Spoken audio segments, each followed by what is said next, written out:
Hi, everybody, and welcome to your first video review session with No Bones About It Puppy Day School. We are here in the first week of 2026, and our group this week consists of Hazel and Loretta Bean and Bluebell and Goose. I think that's it. The 4 training dogs. I do have a couple boarding dogs, Hershey and Daisy, who have been around. They're uh, graduates of this program, and they're around for some social interaction as well. So, what I want to get to today is just a quick description of the couple things that you're going to see in the subsequent videos of each of your individual puppies.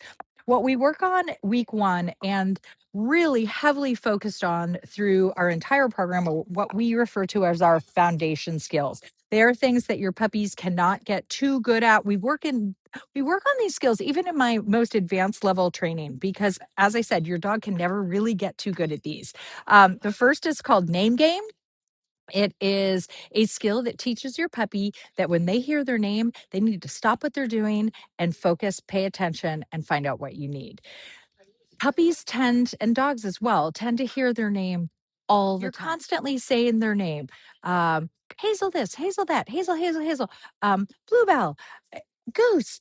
And a lot of times there's no value. In fact, a lot of times, unfortunately, there's negative value associated with that. So it's, you know, Bluebell, don't do that. Goose, no. Loretta Bean, stop that. Stop chewing on that. So we tend to pair their name a lot of times with things that do not mean anything great is going to happen for that puppy. So we need to work really hard on conditioning that puppy to understand that when they hear their name, great things follow. So that's what the name game is about. It's not necessarily about teaching your puppy what their name is. It's about teaching them the value of paying attention. You'll hear me use that phrase a lot. Where's the value? Because in positive reinforcement training, that's what we're trying to create. We're trying to create a situation where your dog can stop and ignore the outside world because they find value in paying attention to you and performing behaviors. Right now, the value might come from food, praise, things like that. But eventually, the value is just in working with you. That's what our long term goal is. And that's where we're going to set these puppies up for success in the next, 4, 6, 8, 12 weeks, whatever that looks like, and moving on for the rest of their life. Value in working with you, not necessarily for you, with you. So, name game is the first one. It simply is you say your puppy's name, you get to say it one time. We'll talk about what happens if we don't get the correct response. But we want to start off every behavior or teaching every behavior in a way that is so simple that we're going to get really high rates of success. So, in a not distracting environment, which may not be what you see here when we're filming necessarily, but in a training environment, I want to start off in the least distracting area so that my puppy makes the right choices. So, least distracting environment. I'm going to say that puppy's name in a really happy tone of voice. They're probably just hanging around me. And I'm going to say, pop, pop, pop.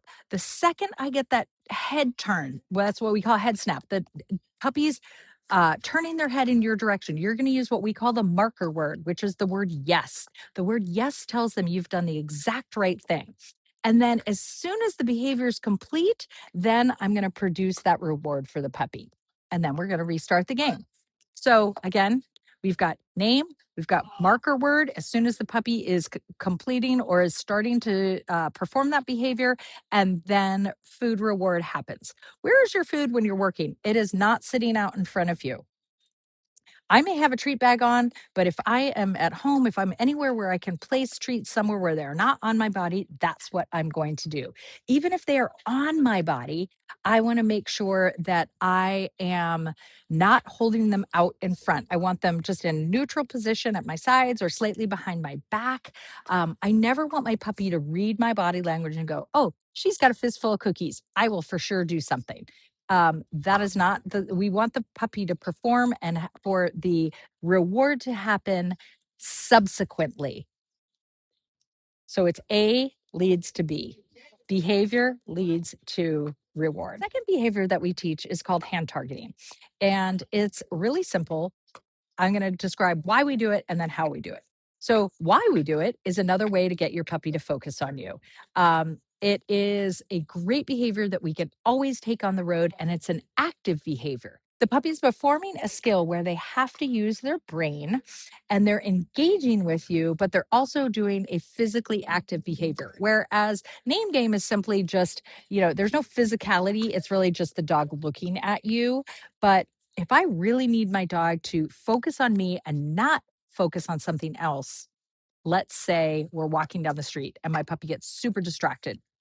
There's another dog, they're barking, they're lunging.